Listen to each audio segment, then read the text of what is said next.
Hi there, welcome to Nepi Invest. In this video, I am going to discuss the state of the markets, in particular the XGO, the S&P 500 in the United States, and also the NASDAQ. And towards the end of the video, I'll also discuss some economic factors that I have been thinking about lately and have been thinking about for the past few years. Before we have a look at the XGO currently, let's just go back to my previous State of the Markets video, which I did release around about September 11, if I remember correctly.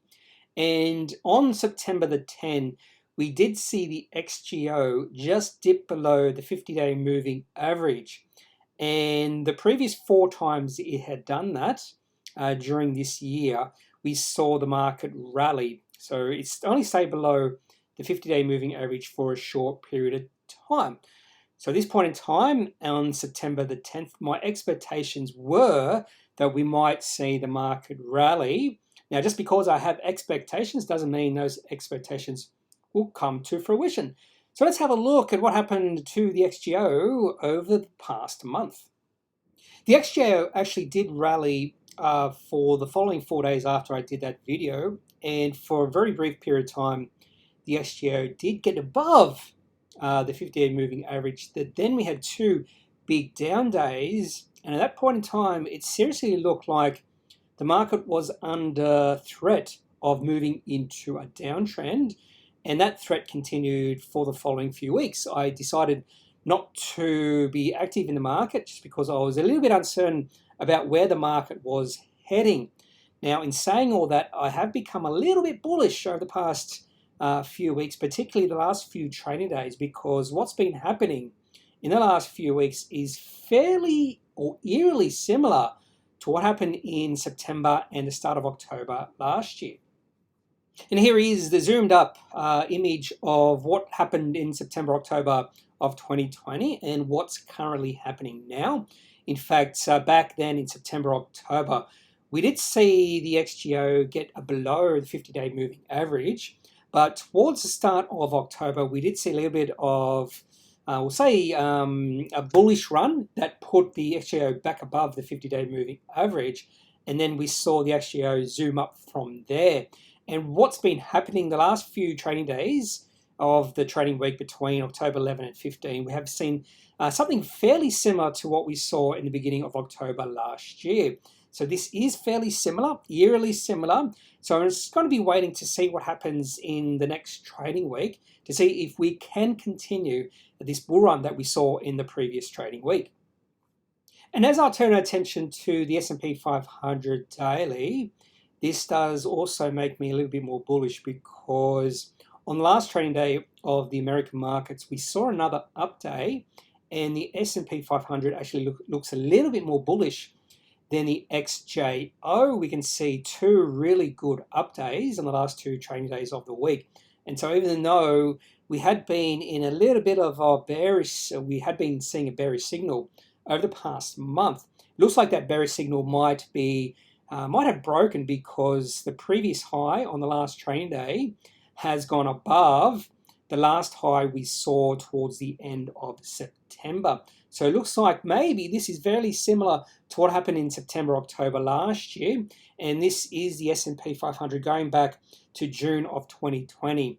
And between November of 2020 and we'll say August of this year, we were definitely seeing buy the dip signals here. In fact, we had 1, 2, 3, 7 buy the dips, and every single time the S&P went to the 50-day moving average, we saw it bounce off that. So this whole adage of buying the dip, buying the dip, buying the dip had been really implanted into investors' minds. And every single time we saw the S&P 500 and other exchanges go down big in one day, we saw a recovery fairly quickly. That really ended in September of this year. But the last 2 trading days does seem like this potential bearish run has come to an end. Only potential at this stage. I'd like to see a little bit more bullish action over the next trading week. But I think things are looking a little bit more bullish than bearish this time last month. Maybe not this time last month, but this time about 2 weeks ago, because this time last month I was a little bit unsure where we were heading.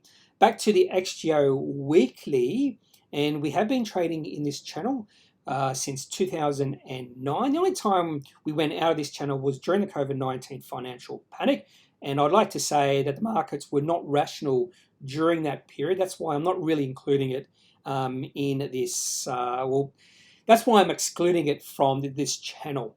And right now, we did get just above that channel for about a week. And around that time, I was a little bit more bearish, just because every single time we get to the top of this channel, we do see a bit of a pullback. And we have seen that pullback happen now. We're still near the top of the channel, and there is potential we might see a little bit more downside in the medium to long term. But who knows, we could ride the top of the channel for a fair distance. You can see what happened in 2009 and 10.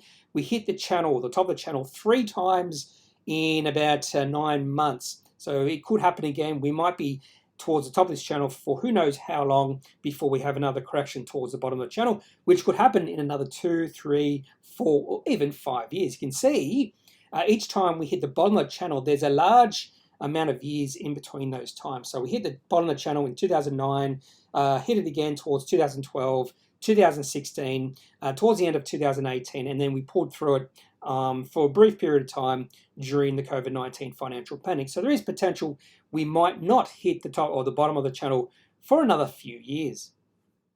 There are 2 charts that do make me a little bit nervous, and both of these charts are the weekly charts for the S&P in this slide, and then we'll look at the NASDAQ weekly chart in the next slide. In both these charts, I have drawn the long-term uptrend, which is a sloping orange line, well-defined uptrends. And whenever you see the markets at a large distance from the uptrend, that is the time to get nervous, particularly when we've seen a significant bull run in the market, which we have seen in the S&P 500 since the COVID-19 financial panic. There were hints of a bit of a bull run before the COVID-19 financial panic. We were seeing a possible beginning of an exponential rise in the market, and the COVID-19 financial panic was just a blip in that bull run, that exponential growth, and we've really seen the market take off since then. Whenever I see anything grow at an exponential rate, that makes me nervous, because without doubt, we will see a bit of a correction at some point in the future. And that detachment from the long-term trend is really evident in the NASDAQ weekly. We've really seen that exponential growth take off since the COVID-19 financial panic. But the exponential growth really started getting going around about 2016-17. You can just see the distance between the long-term trend and the market really spread during those years. But over the past 18 months, that distance has really grown at a really large rate. And so I do think it'd be very healthy for the markets to have a good correction, a very healthy correction, because if we don't get a correction, that will lead us to bubble territory. There are some people out there who already think we're in significant bubble territory. In fact, some analysts believe we're at record bubble territory right now. I wouldn't go that far, but I do think it'd be very helpful if we have a nice little correction so the markets can take a breath, so we all can take a breath. And that could happen any time in the next 2 or 3 years. It's very hard to know where any sort of correction, or if it is a bubble, when bubbles do burst. Onto the XGO. I did mention this or show this in the previous state of the markets video. And the one reason I included the monthly chart is because this time last month, we had just gone through 11 consecutive up months, which was a record for the XJO. The previous records were 10 months back in 86, 87, 2003, and then again in 2006. And we had just seen the market, the XJO, up 11 months in a row. That was broken for September. September was a down month, but at this point in time, October is slightly up for the month. So it could be this was just a little blip on the monthly up regime we've been in, and it could continue over the next few months. Who knows? All I do know is we are at the top of the channel when you look at the weekly chart and also at the monthly chart. I've already mentioned that I am a little bit nervous about how the NASDAQ has grown exponentially when you look at the weekly chart, and that exponential growth in the market is definitely evident when you look at the monthly NASDAQ chart. It has really grown exponential over the past 4 years, and this again is looking fairly similar to what happened just prior to the tech bubble burst back in 2000, which I'll just show you right now. It is said that history doesn't repeat, but it does rhyme, and you see that all the time everywhere. And it's possibly true when we compare the NASDAQ monthly chart from the tech bubble to what's happening right now. They are eerily similar. So I'm going to say seriously eerily similar, and they are fairly similar. But it doesn't mean just because we did see the tech bubble burst back in 2000 doesn't mean that's going to happen again right now. Who knows? We could see the bubble right now, if it is a bubble, continue for the next 3 or 4 years. And if it does continue for the next 3 or 4 years, if you get out and go all cash right now because you are scared that we are in a bubble, you might miss significant returns before the actual bubble does burst, if it is a bubble. So at this point in time, my whole philosophy is to have a little bit of cash on the sidelines, but also to remain in the markets until I do get confirmation that we have entered into a well-defined downtrend. Now to some economic or macroeconomic issues I have been thinking about recently in regards to inflation, wage inflation, and then a topic I have discussed a lot, not on this YouTube channel, maybe I've mentioned it once or twice, but definitely with people I do know and work with, and that's in regards to problems in the future not being in regards to there not being enough job for workers, but the other way around. There won't be enough workers for all the jobs unless we increase automation. And we're starting to see that right now. I thought it won't be for another 5 or 10 years, but there is potential, or there is signs that we're seeing a shortage of workers that's going to be permanent. And if there is a shortage of workers, that does actually mean workers will have a lot more power moving forward. That could also lead to wage inflation. Wage inflation would mean if workers have more money to spend, that would lead to inflation, increasing interest rates. So everything's linked together, and this is why I've been thinking about these topics in the last few months. In fact, I've always been thinking about these topics. The first one is inflation. We are being told by the governments and central banks that inflation right now is transitory. That might be so, but we are seeing signs from companies that they are going to raise their prices of their products. And if they raise the prices of their products by 10% and we don't see any wage increase, workers will actually see a real wage decrease. And if workers see a real wage decrease, they're actually not going to spend money. And that is going to be a problem for the economies around the world. And this is Kraft Heinz, I think he's the Kraft Heinz CEO or someone, Miguel Patricio, who says we must get used to higher food prices. Unlike in previous years, he said inflation was across the board. And I'm seeing these signals everywhere that there is inflation out there, even though the government and central banks say, no, don't worry about it. These signals are out there. The cost of ingredients such as cereals and oils have pushed global food prices to a 10-year high. A few weeks ago, PepsiCo came out and said they are thinking about raising the prices of their products again. They only did it a few months ago, and they might do it again because of ever-increasing supply chain challenges, which includes shortage of Gatorade bottles, if you can believe that, to a lack of truck drivers. And that little bit at the end there, lack of truck drivers, is what intrigues me, because we are seeing a lack of workers be a problem around the world in all industries, particularly in hospitality industries, restaurants, fast food restaurants. Mining is having issue right now with a lack of workers, particularly in West Australia. And it's understandable in West Australia because they're locked down. They can't bring any FIFO workers from eastern states or from New Zealand to do the job. So lack of workers there, which means, in fact, there are some companies who have not stopped production, but have slowed down the production because of lack of workers. Not only slow down production, but they actually have to increase the wages. And so that's a sort of a double hit to a lot of mining companies in Western Australia. And just last week, Rio Tinto mentioned they're going to cut iron ore shipments because there is a worker shortages, severe labour shortage, they've called it, causing some project delays. It's been exacerbated by the coronavirus-related travel restrictions, which is understandable enough. But right now in eastern states, there is a government-backed construction boom. And so a lot of those skilled labour people, workers, are now working in the eastern states, getting good wages from them, and there's no incentives to go to West Australia to fill all those vacant jobs right now in the mining industry. They might not be able to go there because West Australia have decided to completely lock down their state. Whenever Larry Summers warns that the United States economy is overheating, you do have to listen. For those who don't know who Larry Summers is, he's a former president of Harvard. He was a president between 2001 and 2006. He was a vice president of development economics and chief economist of the World Bank. He was also a senior US Treasury Department official for the Bill Clinton administration. He was also the Treasury Secretary between 1999 and 2001. I have a lot of respect for Larry Summers, and he's warning the United States economy is overheating right now. Inflation is at more than 5%.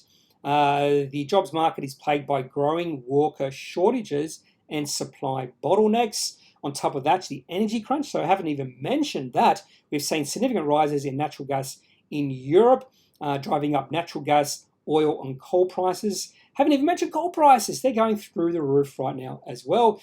And he's mentioned how surprised he is about how tight the labour market has become and how fast it happened, how many supply side bottlenecks have returned, and how rapidly inflation has accelerated.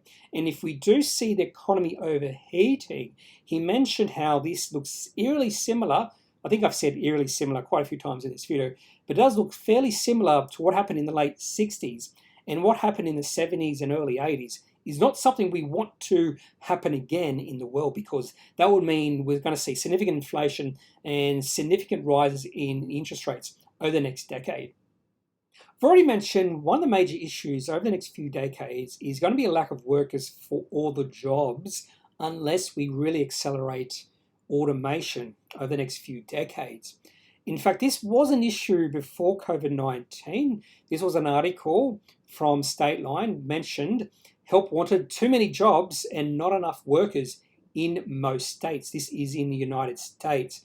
And this is in regards to the worker shortage index, which I'll actually show you in the next slide. And that right now, there's one worker for one job. So for all the jobs available, there's only one worker available for that job. And in the past, we have seen that as high as 4 to 5 workers for each job. And recently, it actually went down less than 1, which means there is not enough workers for all the available jobs. There's many reasons why that's happening right now, but it was again happening pre-COVID-19, as the title of that article suggests. But over the past few months, we have seen similar issues in regards to there not being enough workers for jobs, not only in the United States, but around the world. There was an article in the Sydney Morning Herald by Andrew Charlton, the economic advisor to former Labor Prime Minister Kevin Rudd, mentioning Australia lacks workers, not jobs, but what we really need is good jobs. And I think that's one of the things that's happening now. People have seen alternatives to the bad jobs they are currently in. Whenever you see too much workers for all the jobs, that means people don't have the opportunity to go out there and get a better job. And what we're seeing now is people are seeing the opportunity to leave bad jobs, bad managers, and find better jobs and better managers. And that is definitely what's happening. And that's why he mentions what we really need is good jobs. And another article from CNN Business, millions of jobs and shortage of applicants. Welcome to the new economy. I do think this is going to be an increasing issue over the next few decades as baby boomers continue to retire and birth rates continue to go down. The worker shortage is real, and it's getting worse by the day, so says Susan Clark, US Chamber of Commerce President and CEO. On the left here, I have the worker availability ratio for the last 12 years. I do believe it's changed its name to the Worker Shortage Index recently. And what it is just looks at the available workers, compares it to the job openings, and just is a ratio. So for instance, if there's 4 available workers for each job opening, the ratio would be 4. And back in 2009, just after the global financial crisis, the worker availability ratio was between about 5 and 8. So there was between 5 and 8 workers for each job. So it was highly competitive, the job market back then. But now, over the next 10 years, the ratio just kept on falling until just prior to the COVID-19, when we saw that ratio get down to 1, which means there was 1 worker for each job. And around that time, there were about 7 million job openings. So 7 million job openings and 7 million available workers. And then COVID-19 hit, and that ratio went up. But ever since then, we've seen that ratio pull back and pull back and pull back. And right now, this ratio is less than 1. It's down to 0.9, which is not shown here because this is lagging a little bit behind that. And right now, there's 10.9 million job openings. Prior to COVID-19, there was only 7 million. So 10.9 million job openings right now. And we're seeing this ratio less than 1 widespread across many industries. So this is not confined to hospitality or anything like that. It's widespread across many industries. We are seeing worker shortages, and I do think if there is potential over the next 5, 10, 20 years, this is going to get worse and worse unless we start increasing automation. That is all I have for this State of the Markets video, and look at some economic factors that I have been paying attention to over the past few months, past few years, even past few decades. Hope you liked this video. If you do have any suggestions, maybe you hated something I showed you in this video and you want to rant and vent, just leave it in the comment section of this video and I'll listen to anything you have to say. But I am not a financial advisor. If you do need financial advice, make sure you seek out someone who is qualified and can speak to your own financial needs. That's it for this video. Have a good day. Bye.